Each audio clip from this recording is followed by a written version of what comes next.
কিশোরী কন্যা সূচনা পর্ব। হামিদা আক্তার ইভা হেড। পর্ব 1।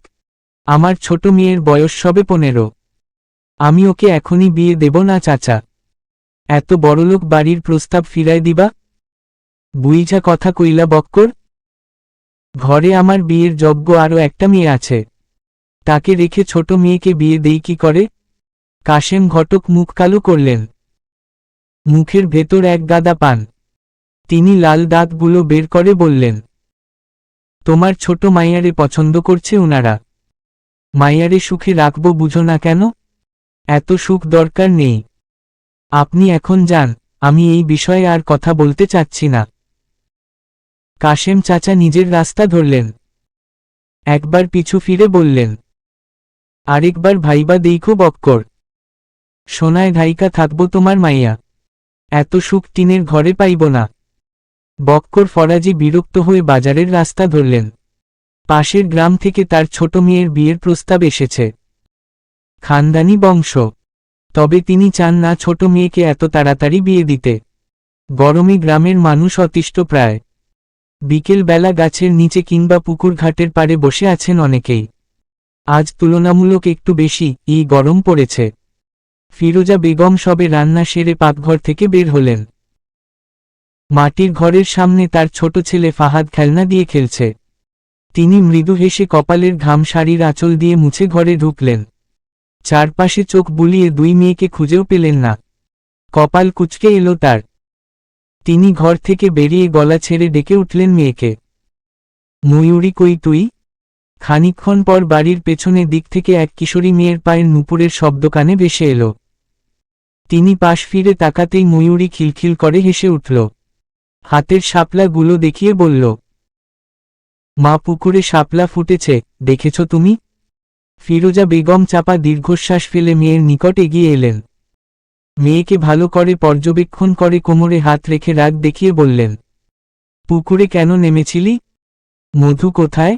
আপা তো বাড়িতে নেই মা। সে ঢঙ্গি গেছে কই? ময়ূরী জানে না বোন কোথায় গেছে। সে শাপলাগুলো ছোট ভাইয়ের সামনে রেখে উঠোনে সোজা হয়ে দাঁড়াল।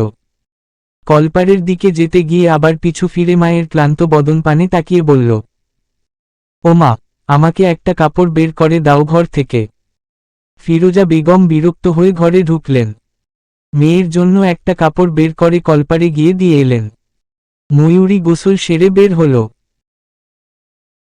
ছোট ভাই ফাহাদ বোনকে দেখে গুটি গুটি পায়ে এগিয়ে এলো উঠোনের মাঝখানে। ময়ূরী ভেজা জামা কাপড়গুলো দড়িতে ছড়িয়ে দিচ্ছিল। হঠাৎ শাড়ির আঁচলে টান লাগায় মাথা নিচু করল। ছোট ভাইকে অমন মায়া মায়া চোখে ঠোঁট ফুলিয়ে তাকিয়ে থাকতে দেখে মুচকি হেসে কোলে তুলে নিল। গায়ে জায়গায় জায়গায় মাটি লেগে আছে। সে ভাইয়ের গাল টেনে দিয়ে বলল, তোকে কতবার পরিষ্কার করে দেব ভাই? এত মাটি দিয়ে খেলিস কেন? ফাহাদ বোনের গলা জড়িয়ে ধরে গালে ছোট্ট করে চুমু খেল। ময়ূরী হাসল। বাচ্চাটা বলল, তুমি গুছল করছো? ময়ূরী মাথা নাড়ল। ফাহাদ বলল, চুলো বাইরে ঘুরতে যাই। ফিরোজা বেগম সলার ঝাড়ু হাতে নিয়ে মগে করে পানি একটু একটু করে উঠোনে ছিটিয়ে দিচ্ছিলেন। ছেলের কথা কানে আসতেই বললেন, খবরদার কেউ বাড়ির বাইরে পা রাখবি না, তোর আব্বা জানলে রাগ করবেন। ময়ূরী লক্ষ্মী মেয়ের মতন মাথা নেড়ে ভাইকে নিয়ে তাদের বাড়ির পুকুর পাড়ে এলো। পুকুর পাড়ে বড় একটা জাম গাছ আছে, আর সেই গাছে ময়ূরীর আব্বা একটা দোলনা বেঁধে দিয়েছেন। পুকুরের এক কোনায় তাদের ছোট একটা নৌকা বাঁধা। ময়ূরীদের বাড়িটা বেশি বড় নয়। এই তো বাড়ির পাশে একটা ছোট পুকুর, উল্টো পাশে সবজির বাগান আর বাড়িতে টিনের দুটো মাঝারি সাইজের ঘর। আর রান্নাঘরের সামনে একটা মাটির ছোট ঘর। মাঝে আছে উঠোন। কোনোরকম মাটির ঘরের ছোট্ট একটা সোনার সংসার। ময়ূরীর বাবা বক্কর ফরাজি।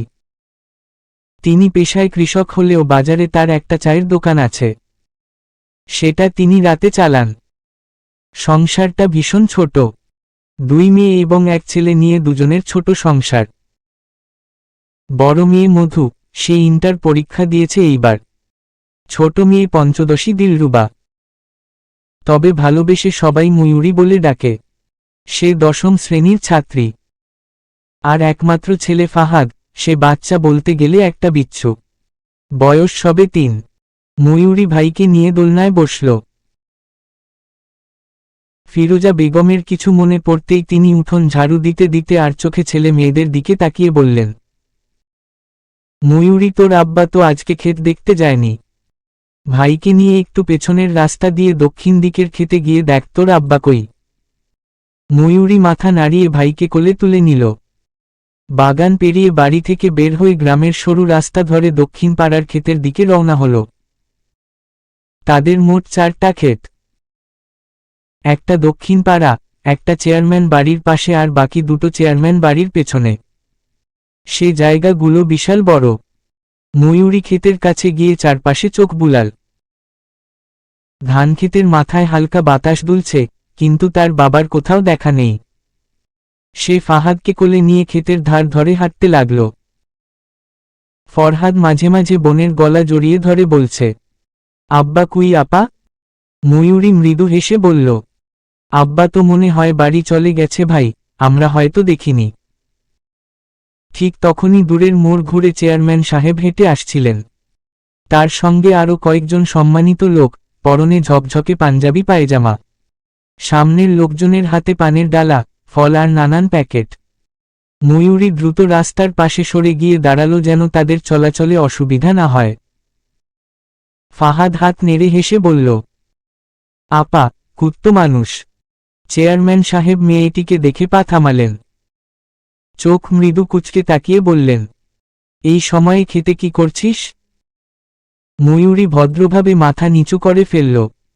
ফাহাদ ততক্ষণে বোনের কোলে থেকে হাত ছুঁড়ে সবাইকে দেখছে। বোনের মাথার কাপড় টেনে ধরেছে। চেয়ারম্যান সাহেবের দৃষ্টি কিছুটা স্থির হয়ে গেল ময়ূরীর উপর।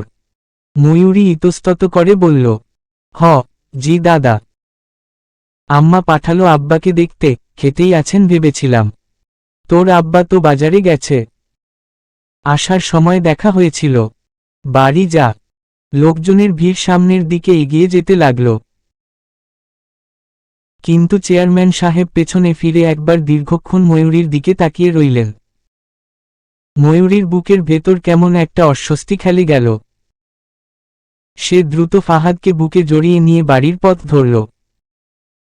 ময়ূরী বাড়ি ফিরে দেখল মধু পুকুর পাড়ে বসে গুনগুন করে গান গাইছে। আম্মা বোধহয় বাড়িতে নেই। ময়ূরী গুটি গুটি পায়ে মধুর নিকট এগিয়ে এলো। ডাগর ডাগর চোখে বোনের কাণ্ড দেখে অবাক স্বরে বলল, তুই কই ছিলি আপা? আমি পুরো গ্রাম খুঁজে এলাম তোকে। সামনে বসা মধু মায়াবী মুখে মিষ্টি হাসি টানল। ইশারায় কাছে যেতে বলল।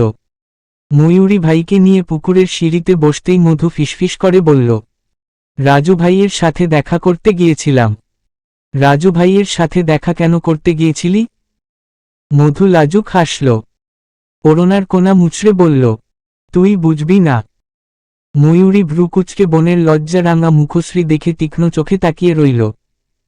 হঠাৎ বোনকে অবাক করে দিয়ে জিজ্ঞেস করল, তোরা প্রেম করিস তাই না? আম্মা জানলে তোর পাছা লাল করবে। মধু তড়িঘড়ি করে ময়ূরীর মুখ চেপে ধরল। ছোট ভাইয়ের সামনে কিছু বলা মানে আম্মার কানে সে খবর পৌঁছে যাওয়া। ফাহাদ পিটপিট করে বড় বোনের দিকে তাকিয়ে বলল, তুমি আপার মুখ দুরছ কেন? মধু শুকনো ঢোক গিলল। মেয়েটার ঘাম ছুটে গেছে ভয়ে। ময়ূরী উঠে দাঁড়াল। একবার বোনের দিকে আর চোখে তাকিয়ে গলা শক্ত করে বলল, ধ্বংসের খেলায় নামিস না আপা। ভাইকে নিয়ে ঘরে এসে ঘরের লাইট জ্বালিয়ে বাবার জন্য কল চেপে জগ ভর্তি পানি এনে ঠান্ডা শরবত বানিয়ে রাখল সে। রাতে বক্কর বাড়ি ফিরলেন বেশ রাত করে। ছেলে মেয়েগুলো ঘুমিয়ে গেছে। ফিরোজা বেগম চিন্তিত ছিলেন ভীষণ। স্বামীকে বাড়ি ফিরতে দেখে যেন প্রাণ ফিরে পেলেন। বক্কর কলপার থেকে পরিষ্কার হয়ে ঘরে ঢুকলেন। তার ফ্যাকাসে মুখশ্রী দেখে ফিরোজা বেগম বললেন, কি হয়েছে? এত রাত করে বাড়ি ফিরলে কেন? বক্কর দীর্ঘশ্বাস ফেলে ফ্যানের নিচে বসলেন। বললেন, বাজারে বোধহয় দোকানটা আর রাখতে পারবো না। কাল রাতে দোকানের সব জিনিস চুরি হয়ে গেছে। ফিরোজা বেগম আঁতকে উঠলেন। কিছুটা উচ্চস্বরে বললেন, এ কি বলছো তুমি? চুরি হয়েছে মানে? হ্যাঁ, চুরি হয়েছে। কে করল এই কাজ? চায়ের দোকানে আর কেই বা আছে চুরি করার? নিশ্চিত কচি চুরি করেছে। ভাবছি কালই চেয়ারম্যান বাড়ি যাব। বিচার না দিলেই নয়। শহর থেকে চেয়ারম্যান বাড়ির ছেলে মিসবাহ তাহসিন সৌদাগর ফিরেছে আজ। চাকরির সুবাদে সে ঢাকায় থাকে। গত বছর কুরবানি ঈদে এসেছিল, তারপর যে গ্রাম ছাড়ল আর পা বাড়াল না এদিকে। চেয়ারম্যান বাড়ি হইচই লেগে গেছে। জমিদারদের মতো বিশাল বাড়িখানায় আজ মানুষ দিয়ে গিজগিজ করছে। তাহসিন এসেছে বোনের বিয়ের জন্য। আজ পাত্রপক্ষ বোনকে দেখতে আসবে। আত্মীয়র মধ্যে বিয়ে হচ্ছে বিধায় তেমন কোনো চাপ নেই। তাহসিনের সাথে তার খালাতো ভাই আদনানও এসেছে। তারা দুজনই ঢাকায় থাকে। এত রাস্তা জার্নি করে দুজনেই বেশ ক্লান্ত। তাহসিনের মা অরুণিমা বেগম দুপুরের খাবার সার্ভ করছেন। তাহসিন ও আদনান ফ্রেশ হয়ে সবে খেতে বসেছে। নূপুর ভাইয়ের পাশে বসে আর চোখে মায়ের দিকে তাকিয়ে বলল, ভাই, তুমি এবার অনেকদিন থাকবে না? তাহসিন খাওয়ার মাঝে গম্ভীর কণ্ঠে বলল, আছি। নূপুর খুশিতে গদগদ হয়ে বলল, তাহলে এবার একেবারে বিয়েটা করেই গ্রাম ছাড়বে। তাহসিন কোনো জবাব দিল না। নূপুর মুখ বাঁকিয়ে আদনানের দিকে তাকাল। আদনান দিন দুনিয়া ভুলে খাওয়ায় মন দিয়েছে। নূপুর নাক ছিটকে বলল, আদনান ভাই, তুমি এমন গরুর মতো খাচ্ছ কেন? আদনান বিরক্ত হয়ে নূপুরের দিকে তাকাল। কি সমস্যা তোর? তোর ভাই কোল্লা খাইয়ে খাইয়ে আমার পেট খারাপ বানিয়ে ফেলেছে। কতদিন পর ভালো মন্দ খাচ্ছি তুই জানিস? ভাই তোমাকে কোল্লা কেন খাওয়ায়? তোর ভাই 3 বেলা কোল্লা দিয়ে ভাত খায়। শালা কিপটা, বাজারে গেলে কি কি যে কেনে তোর ধারণার বাইরে। নূপুর নখ কামড়ে ভাইয়ের দিকে তাকাল। ভাই তার কোল্লা খাওয়া শুরু করেছে কবে থেকে? ভাইয়ের গম্ভীর মুখ দেখে জিজ্ঞেস করার সাহস হল না তার। ছোট চাচার মেয়ে কনক কোত্থেকে যেন ফিরল বাড়িতে। খাওয়ার ঘর থেকে কথোপকথনের শব্দ কানে আসতেই উকি মেরে দেখল তাহসিন এসেছে। খুশিতে চোখ দুটো চিকচিক করে উঠল। তাড়াহুড় করে ঘরের ভেতর ঢুকতে গেলে নিচে পানি ভর্তি কলসির সাথে বাড়ি খেয়ে ঠাস করে নিচে পড়ে গেল। তার চিৎকারের শব্দ শুনে হতভম্ব হয়ে তাকালো সবাই এদিকে। নূপুর দৌড়ে এলো নিকটে। অরুণিমা বেগম বিচলিত হয়ে কাছে এগিয়ে আসতেই কনক ব্যথায় ডুকরে উঠল। নূপুর কনকের কোমরে হাত বুলিয়ে বলল, পড়ে গেলি কি করে? কনক কোমরে হাত রেখে নাক টেনে বলল, দরজার সামনে কলসি রেখেছে কে? আল্লাহ, আমার কোমরটা ভেঙে গেল। নূপুর চিন্তিত হয়ে মায়ের দিকে তাকাল। অরুণিমা বেগম মেয়েকের সাহায্য নিয়ে কনককে উঠিয়ে টেবিলের সামনে চেয়ারে এনে বসালেন। কনক নাক টেনে টেনে তাহসিনের দিকে তাকাল। তাহসিন চোখ তুলে একবারও তাকাল না তার দিকে। অভিমান হল কনকের। অরুণিমা বেগম বললেন, কিরে, বেশি ব্যথা পেয়েছিস? কনক মাথা নাড়িয়ে বলল, খুব।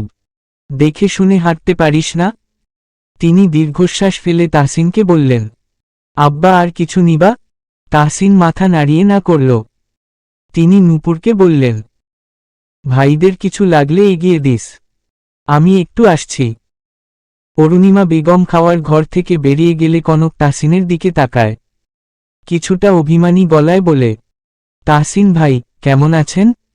তাহসিন আর চোখে তাকায়, বলে, আলহামদুলিল্লাহ। আপনি জিজ্ঞেস করবেন না আমি কেমন আছি? আদনান মাঝ থেকে কথা কেটে বলল, ভালো না থাকার কি আছে? এমন বাদরের মতো মুছড়াচ্ছিস কেন? কনক রেগে তাকাল, নাক ফুলিয়ে বলল, আমি তোমার সাথে কথা বলছি না। তুমি কেন বা হাত দিচ্ছ? বেয়াদব, বড়দের সাথে কিভাবে কথা বলতে হয় জানিস না? হঠাৎ তাহসিনের ফোনে একটা মেসেজ এলো। সে আর চোখে সেদিকে তাকিয়ে ওদের থামিয়ে দিল। হাত ধুয়ে চেয়ার ছেড়ে উঠে দাঁড়াল। আদনানকে বলল, খেয়ে আমার ঘরে আয়, দরকার আছে। সন্ধ্যার সময় বাড়ির বড় ছেলে মাহতাব সৌদাগর ফিরল। সে বংশের বড় ছেলে, এবার এমপি হয়েছে, রাজনীতির সাথে জড়িত। লম্বা চওড়া শ্যামবর্ণের সুদর্শন পুরুষ, বয়স ৩৩-এর ঘরে। তাহসিন ফিরেছে বলে সে তাহসিনের ঘরের দিকে রওনা হল। তাহসিন কলে কথা বলছিল, মাহতাবের কণ্ঠস্বর শুনতেই নিঃশব্দে কল কেটে দিল। মাহতাব ভাইকে বুকে জড়িয়ে ধরতেই তাহসিনও হাত রাখল পিঠে। কি খবর তাহসিন? তাহসিন মৃদু হেসে জবাবে বলল, ভালো চলছে, তোমার কি খবর ভাই? রাজনীতি নিয়ে আছি ভালোই। বাদ দে, খাইছিস রাতে? হ্যাঁ, তুমি খাওনি? খাইতে যাব এখন। পেটে ইঁদুর দৌড়ায়তেছে, আমি খাইয়া আসতেছি। তাহসিন মাথা নাড়িয়ে সম্মতি জানাল। মাহতাব প্রস্থান করতেই তাহসিন কপালে ভাঁজ ফেলল। ঠোঁট কামড়ে কিছুক্ষণ নীরব থেকে কি যেন ভাবল। তারপর দীর্ঘশ্বাস ফেলে পুনরায় কল আলাপে ব্যস্ত হল। ভোর সকাল, সবে আলো ফুটতে শুরু করেছে চারপাশে। আকাশে পাখিগুলো কিচিরমিচির শব্দ করে উড়ে বেড়াচ্ছে। চেয়ারম্যান বাড়ির বিশাল গেট পেরিয়ে বের হল তাহসিন। প্রতিদিন সকালে তার হাঁটতে বের হওয়ার অভ্যাস আছে। প্রতিদিনের মতো আজও সে হাঁটতে বের হয়েছে। গায়ে হালকা ছাই রঙা একটা গেঞ্জি আর ট্রাউজার। সকালের মোহনায় পরিবেশ চোখে আটকে আসছিল। পশ্চিম দিকের পুকুর ঘাটের কাছে আসতেই হঠাৎ পা থেমে গেল তার। কপালে ভাঁজ ফেলে ঘাটের সিঁড়ির দিকে নজর যেতেই দেখতে পেল একটা ছোট বাচ্চা খিলখিল করে হাসছে। আর ঠিক তার সামনে এক অচেনা কিশোরী কন্যা ভেজা গায়ে শাপলা ছিঁড়ে এনে বাচ্চাটার সামনে রাখছে। গাঢ় নীল রঙের শাড়িটা ভিজে গেছে, মাথায় দুই পাশে বেন্নি গাঁথা লাল ফিতা দিয়ে, গালে এক অদ্ভুত রক্তিম আভা। মেয়েটা নিজেও বাচ্চাটার সাথে খিলখিল করে হাসছে। পায়ের নুপুরের শব্দে চারপাশটা অদ্ভুতভাবে থমকে আছে। তাহসিন কপাল কুঁচকে ফেলল। এই মেয়েকে? এই গ্রামের মেয়ে বলে তো মনে হচ্ছে না। চিনতে পারছে না সে। হঠাৎ মেয়েটা চোখ তুলে উপরে তাকাল। শ্যামবর্ণের অচেনা এক পুরুষকে দেখেই কিছুটা ঘাবড়ে গেল সে। দুজনের চোখে চোখ পড়তেই তাহসিন নিজেও যেন বিব্রত হল খানিক। বাচ্চাটা তাহসিনকে দেখে কেঁদে উঠল শব্দ করে। নীরবতা ছিন্ন করে বাচ্চাটার কান্নার শব্দ কানে গিয়ে বিঁধল। মেয়েটা চমকে ওঠে ভাইকে বুকে টেনে নিতেই তাহসিন গম্ভীর কণ্ঠে বলল, কে তুমি? মেয়েটা শুকনো ঢোক গিলে ভাইকে কোলে নিয়ে উঠে দাঁড়াল। তাড়াতাড়ি সিঁড়ি বেয়ে বাড়ির পথে পা বাড়ানোর সময় একবার পিছু ফিরে তাহসিনের কুঁচকে আসা চোখের দিকে তাকিয়ে বলল, দিলরুবা, আমি দিলরুবা ফরাজি। কিশোরী কন্যা, সূচনা পর্ব। হামিদা আক্তার ইভা হেড। আসসালামু আলাইকুম গাইস। প্রেম বসন্ত আর তে গোনা কয়েকটা পর্ব আছে বলে নতুন গল্পটা শুরু করেছি। আশা করি পাশে পাবো আপনাদের। কেমন ছিল সূচনা পর্ব? জানাবেন নিশ্চয়ই। পাশে থাকার জন্য অনুরোধ করছি। রেসপন্স করবেন সবাই, অন্তত যারা গল্পটা পড়বেন রেসপন্স করার চেষ্টা করবেন। কিশোরী কন্যা, হামিদা আক্তার ইভা হেড। 2। সকাল সকাল কোথায় গিয়েছিলি তুই? ময়ূরী কাচুমাচু করে ভেজা শরীরে দাঁড়িয়ে আছে উঠোনে। ফিরোজা বেগম রেগে তাকিয়ে আছেন মেয়ের দিকে। সকাল হতে না হতেই মেয়েটা উড়াল দিয়েছে। ময়ূরীকে কোনো উত্তর দিতে না দেখে তিনি ভীষণ রেগে গেলেন। হাতে রাখা লাঠিটা উঁচিয়ে বললেন, বলবি নাকি মেরে হাড্ডি গুঁড়ো করব?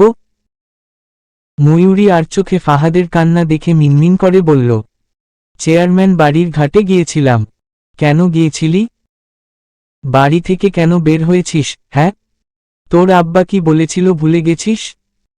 পাখা গজিয়েছে? আম্মা, আমি কি দরকার ছাড়া কখনো বাড়ির বাইরে বের হই? ভোর সকাল বলে ভাইকে নিয়ে একটু বের হয়েছিলাম। পুকুরে শাপলা দেখে তোমার ছেলে গলা ফাটিয়ে চিৎকার শুরু করেছিল, তাই তো পুকুরে নেমেছিলাম। আজকেই শেষ। এমন দুঃসাহস আর দেখাবি না। যা গিয়ে পরিষ্কার হয়ে রান্নাঘরে আয় আমার সাথে। ময়ূরী আঁতকে উঠে বলল, রান্নাঘরে যাব কেন? রান্না শিখতে হবে না? শ্বশুর বাড়ি গিয়ে কি করবি? পানি সিদ্ধ করে ডিম ভেজে খাইয়ে দেব আম্মা। পানি আবার সিদ্ধ করে কিভাবে? চুলায় গরম দিলেই সিদ্ধ হয়ে যায়। ফিরোজা বেগম কপাল চাপড়ে বিরক্ত হয়ে সরে গেলেন। মেয়ে দুটো হয়েছে একদম বদের হাড্ডি। বড়টা তো কোনো কথা শোনেই না, আর ছোটটা হয়েছে বাদর। ময়ূরী সকাল সকাল গোসল সেরে স্কুলে যাওয়ার জন্য তৈরি হলো। খাওয়া দাওয়া শেষে বাড়ি থেকে বেরিয়ে পাশের বাড়ি মানে তার চাচার বাড়ির সামনে এসে উচ্চস্বরে শবনমকে ডেকে উঠল। শবনম তার চাচাতো বোন, দুজন একই ক্লাসে পড়ে। খানিকক্ষণ পর বাড়ির ভেতর থেকে শবনম বেরিয়ে এলো। মুখ দেখে মনে হচ্ছে ভীষণ রেগে আছে। ময়ূরী জিজ্ঞেস করার আগেই শবনম ঝাড়ি মেরে বলল, বালের জীবন। আম্মা আবার শুরু করছে চিল্লানি। দুজনে স্কুলের পথে পা বাড়িয়েছে। স্কুল বাড়ি থেকে কিছুটা দূরে। দুজনের গায়ে আকাশি রঙের বোরকা আর সাদা হিজাব। ময়ূরী চোখ জোড়া তাক করল শবনমের রাগান্বিত বদনখানায়। চাচি কেন বকেছে? আব্বা মদ গিলে কাল রাতে বাড়ি এসে ঝামেলা করেছে। তোরা শুনতে পাসনি? আমি তো ঘুমিয়েছিলাম। উফ, কলিজা ভাজা ভাজা করে ফেলল আব্বা। এই মানুষটা একটু শান্তি দিল না। ভাইও ঢাকায় যাওয়ার পর আর খোঁজ খবর নেয় না। অশান্তি আর অশান্তি। শবনমের বাবা বক্কর ফরাজির বড় ভাই। শবনম এবং লিটন দুই ছেলে মেয়ে তার। লিটনের বয়স 23। সে ইন্টার পরীক্ষা দিয়ে ঢাকায় চাকরি নিয়েছে বছর 3 আগে। আর শবনম পড়াশোনা করছে ময়ূরীর সাথেই। বাহাদুর ফরাজি নেশায় আসক্ত। কতবার বিচার হয়েছে তার ঠিক নেই। গ্রামের মানুষ ছি ছি করে তাকে নিয়ে। স্বামীর কারণে তার স্ত্রী বাড়ি থেকেও বের হতে পারেন না। কত মানুষ কত কটু কথা বলে, যা তার সহ্য ক্ষমতার বাইরে। ময়ূরী মৃদু স্বরে বলল, শবনম, তোর আম্মারে আমি কাল দেখেছিলাম, কেমন কষ্টে মুখ হেঁকেছিল। চাচা তোকে মানুষ করছে না, উল্টো সর্বনাশ করছে। শবনম ঠোঁট কামড়ে চোখ নামিয়ে নিল। কিছুক্ষণ পর বলল, আম্মারে দেখলে বুক ফাইটা কান্দতে ইচ্ছা করে। কেউ জানে না রাতে কেমন নরক যাপন করি আমরা। শুধু আল্লাহই জানে। তুই চিন্তা করিস না, একদিন সব ঠিক হয়ে যাবে। শবনম ম্লান হেসে বলল, সব ঠিক হয় না ময়ূরী, কিছু জিনিস কখনোই ঠিক হয় না। ওরা স্কুলে পৌঁছালো। প্রবেশদ্বার দিয়ে ঢুকতেই খেলার মাঠ থেকে ভেসে এলো ছাত্রদের হাসি ঠাট্টা। শবনম গিয়ে বেঞ্চে বসে বই বের করতে লাগল, কিন্তু ময়ূরীর মন আজ অন্য জায়গায়। ভোর সকালে ঘাটে দেখা সেই অচেনা চোখ দুটো তার মাথায় ঘুরছে বারবার। ওর বুকের ভেতর অদ্ভুত কাঁপুনি হচ্ছে। সে দেখেছিল শ্যামবর্ণের সেই সুদর্শন পুরুষকে। সাহেব সাহেব একটা ভাব আছে লোকটার মধ্যে।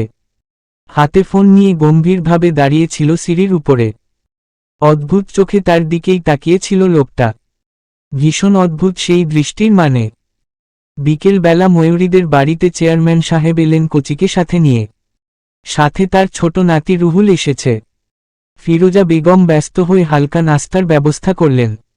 বাড়ির উঠোনে বসেছেন সবাই।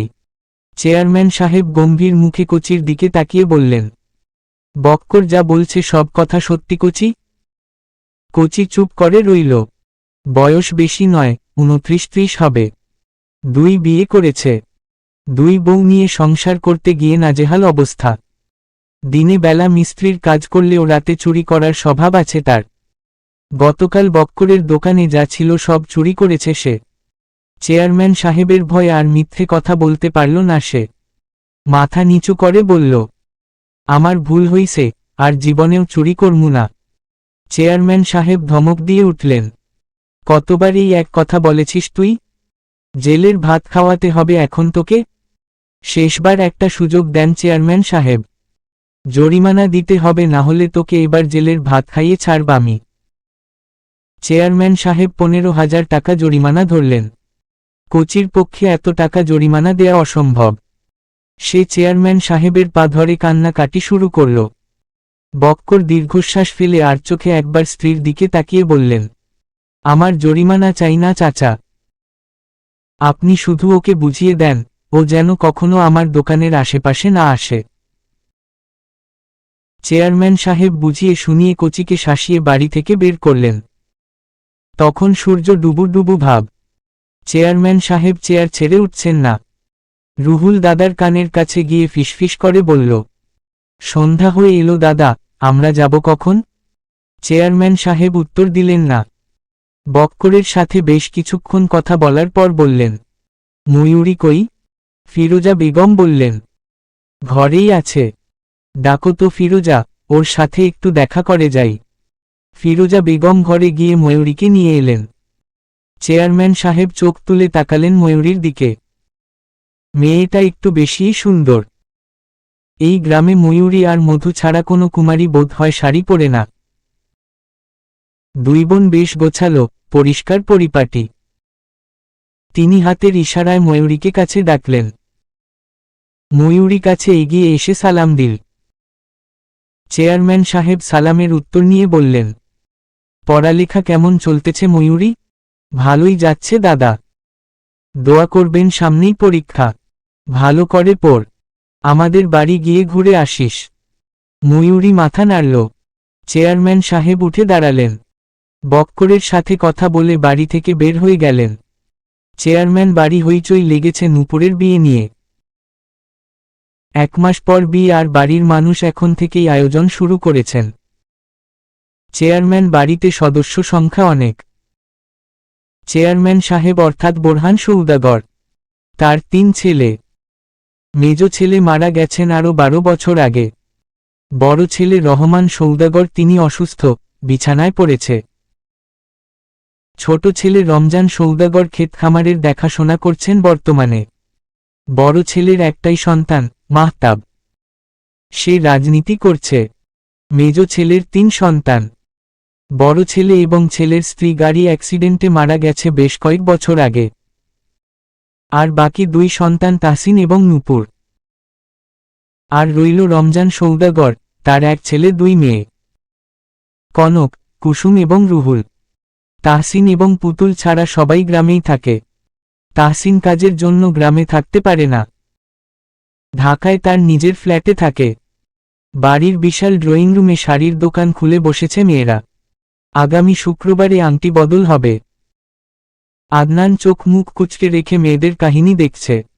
রুহুলও পাশেই আছে। হঠাৎ করেই আদনান বলল, এই মেয়ে মানুষের কাজ কাম তো বুঝি না ভাই। সেই বিকেল থেকে শাড়ি দেখা শুরু করেছে আর এখন রাত 10টা বাজতে চলল। রুহুল বলল, তুমি চোখ খুলে রাখছ কেন? বন্ধ করে রাখো। তুই চুপ থাক রুহুলের বাচ্চা। বিয়ে কর, তারপর বুঝবি। বিয়ে করার শখ আমার নেই। তুমি যদি চাও তাহলে বলো, একটা মেয়ে খুঁজে বিয়ে দিয়ে দেই। আমি কি তোর আশায় বসে আছি হাদারাম? আমি আরও 1 ধাপ এগিয়ে আছি। রুহুল চোখ কপালে উঠিয়ে আশ্চর্য হয়ে তাকালো আদনানের দিকে। আর একটু শরীর ঘেঁষে ফিসফিস করে বলল, এই তুমি কারোর সাথে প্রেম করো না তো? আদনান লাজুক হাসল। রুহুলের মনে হলো মেয়েদের মতো শুধু শুধু লজ্জা পাচ্ছে আদনান।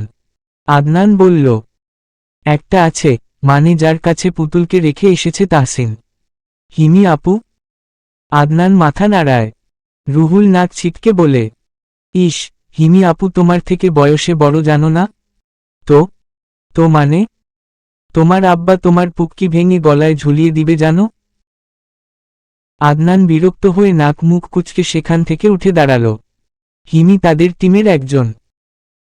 বয়সে আদনানের থেকে 2 বছরের বড়। মেয়েটাকে সে পছন্দ করে চাকরিতে যোগ দেওয়ার পর থেকেই। সে দীর্ঘশ্বাস ফেলে আশেপাশে তাকিয়ে তাহসিনকে খুঁজেও পেল না। সে বাড়ির বাইরে বের হল। তাহসিন বাগানে এসে সিগারেট ধরিয়েছিল। আদনানকে দেখতেই দুজন বাড়ি থেকে বের হল অন্ধকারে, নিশ্চুপে। রাত 10টা মানে গ্রামে তখন গভীর রাত। প্রত্যেকটা বাড়ির লাইট বন্ধ হয়ে গেছে। ঘাট পেরিয়ে ওরা দুজন আর একটু সামনে আসতেই দুজন নরনারীর ফিসফিসিয়ে কথা বলার শব্দ শুনতে পেল। আদনান ভয়ে তাহসিনের হাত জড়িয়ে ধরে ভীতু কণ্ঠে ফিসফিস করে বলল, দেখ ভাই, আমি এখনো বিয়ে শাদী করিনি। এই অকালে ভূতে ঘাড় মটকালে আমার বউ বিধবা হয়ে যাবে। তাহসিন বিরক্ত হয়ে আদনানের হাত ঝাড়া মেরে ফেলে দিয়ে বলল, মূর্খ, এটা মানুষের কণ্ঠস্বর। অসম্ভব। এই রাত করে কে বটগাছের নিচে প্রেমালাপ করবে? তাহসিন দাঁত চেপে বলল, শালা, চুপ করবি নাকি থাপড়ে মুখের আকার বদলে দেব? আদনান চুপ হলে তাহসিন এগিয়ে যায় গাছের নিকটে, চওড়া গলায় বলে, কে ওখানে? সাথে সাথে তার পাশ দিয়ে কেউ দৌড়ে ছুটে গেল। তাহসিন হতভম্ব হয়ে তাড়াতাড়ি ফোনের ফ্ল্যাশ অন করে, পেছনে ধরেও দেখতে পারল না কিছু। আদনান চিৎকার দিয়ে তাহসিনের পা জড়িয়ে ধরেছে। তাহসিন ফোন সামনে ধরতেই বাকরুদ্ধ হয়ে গেল। অস্পষ্ট স্বরে বলল, মধুমিতা। মধু ভয়ে কাঁপছে। মেম্বারের ছেলে রাজুর সাথে তার প্রেমের সম্পর্ক। দেখা করতে এখানে এসেছিল। ভয়ে চোখে পানি চলে এসেছে। তাহসিন গম্ভীর হল মুহূর্তেই। দৃষ্টি নত করে আদনানের অবস্থা দেখে দাঁত চাপল। উঠবি নাকি অন্য ব্যবস্থা নেব? আদনান উঠল না, অমন করেই বসে রইল। সে দীর্ঘশ্বাস ফেলে গম্ভীর চোখে মধুর দিকে তাকাল। এই রাত করে এখানে কি করছো মধুমিতা? মধু আমতা আমতা করে বলল, আগে বলুন, আব্বাকে কিছু বলবেন না? বলবো না। মধু শুকনো ঢোক গিলে মাথা নিচু করে বলল, মেম্বারের ছেলে রাজু ভাইয়ের সাথে আমার একটা সম্পর্ক আছে। হোয়াট? মধু হাত একত্রিত করে বলল, দয়া করে আব্বাকে কিছু বলবেন না ভাইয়া। আব্বা জানলে আমাকে মেরাই ফেলবে। তাহসিন ধমকে উঠল মধুকে। রাগ যেন মাথায় চড়ে বসেছে। রাজুর ব্যাপারে কিছু জানো তুমি? কোন আক্কেলে এত রাতে বাড়ির বাইরে বের হয়েছ? আবার বলছো আব্বাকে না বলতে। মধু ডুকরে উঠল ভয়ে। তাহসিন মাথা ঠান্ডা করে আদনানকে সাথে করে মধুকে ওর বাড়ি অবধি দিয়ে এলো। রাজুকে নিয়ে সাবধানও করল, যত পারে তত যেন ওর থেকে দূরে থাকে। বক্কর চাচার মেয়ে যে এমন হবে সেটা তাহসিনের ধারণার বাইরে ছিল। তার আদর্শে বড় হয়ে কিনা মেয়ে কালো জগতে পা রাখছে। রাজু এই গ্রামের মেম্বারের ছেলে। বখাটে, গ্রামে মেয়েদের বিরক্ত করা ওর কাজ। আর সেই ছেলের সাথেই কিনা মধু প্রেমের সম্পর্কে জড়িয়েছে। পরের দিন ছিল শুক্রবার। সেদিন সকালে তাহসিন আদনানকে নিয়ে ময়ূরীদের বাড়ি এলো। বক্কর হাত মুখ ধুয়ে গামছা দিয়ে মুখ পরিষ্কার করছিলেন। এত সকাল সকাল তাহসিনকে দেখে ব্যস্ত হয়ে বারান্দায় চৌকিকে বসতে দিলেন। তাহসিন সালাম দিয়ে ভালো মন্দ জিজ্ঞাসা করল। ফিরোজা বেগম রান্না ঘরে রান্না করছিলেন। তাহসিনকে দেখেই চা বসিয়েছেন। বক্কর বললেন, গ্রামে কবে আসছো তাহসিন? কত বছর পর আমার বাড়িতে আসলা? তাহসিন বলল, পরশু এসেছি চাচা। ভাবলাম আপনার সাথে একবার দেখা করে আসি। ভালো করেছ। পুতুল ভালো আছে? তাহসিন মৃদু হাসল। কণ্ঠে উদাসীনতা থাকলেও হেসে বলল, আল্লাহ ভালো রেখেছে চাচা, কিন্তু ও তো গ্রামে আসতে চায় না। বাড়িতে এলেই কান্নাকাটি করে, তাই ঢাকায় রেখে এসেছি। কি বলো এসব? ওটুকু মেয়ে একা ঢাকায় থাকতে পারবে? আমার এক বান্ধবীর কাছে আছে। আগামী শুক্রবারে চলে যাব ভাবছি। যাক ভালো। আদনান চৌকিকে পা উঠিয়ে বসে ময়ূরীদের পুরো বাড়িটা পর্যবেক্ষণ করছে। ছোটখাটো একটা বাড়ি। ফিরোজা বেগম গলা ছেড়ে ছোট মেয়েকে ডাকছেন রান্নাঘরে। তাহসিন আর চোখে ফিরোজা বেগমের দিকে তাকিয়ে বক্করকে বলল, চাচা মধুমিতার কি খবর? পড়াশোনা করছে? না আব্বা, ও উচ্চমাধ্যমিক দিয়েছে এবার। ছোট মেয়েটার মতো ওর পড়াশোনা তেমন একটা ভালো নয়। সে পড়তে চায় না। ভাবছি এবার বিয়েটা নিয়ে ভাবব। তাহসিন ভ্রু যুগল কুচকে বলল, ছোট মেয়ে মানে? ঠিক তখন ঘরের ভেতর থেকে এক কিশোরী কোমর সমান চুলগুলো হাতখোপা করতে করতে তাড়াহুড় করে ঘরের বাইরে বেরিয়ে এলো। রান্নাঘরের সামনে গিয়ে ঘুমঘুম কণ্ঠে বলল, আম্মা একটা দিনও কি তুমি আমাকে শান্তিতে ঘুমাতে দিবা না? ফিরোজা বেগম ধমক দিয়ে বললেন, বাড়িতে মেহমান এসেছে আর তুই ঘরে নাক ডেকে ঘুমাচ্ছিস? এই সাত সকালে আবার কে এসেছে? ময়ূরী ঘাড় ঘুরিয়ে ঘরের বারান্দার দিকে কপালে গভীর ভাঁজ ফেলে তাকাল। তাহসিনের সাথে চোখাচোখি হতেই কিছুটা ঘাবড়ে গেল। পুকুর পাড়ের সেই লোকটা। অদ্ভুত চাহনির অচেনা পুরুষ।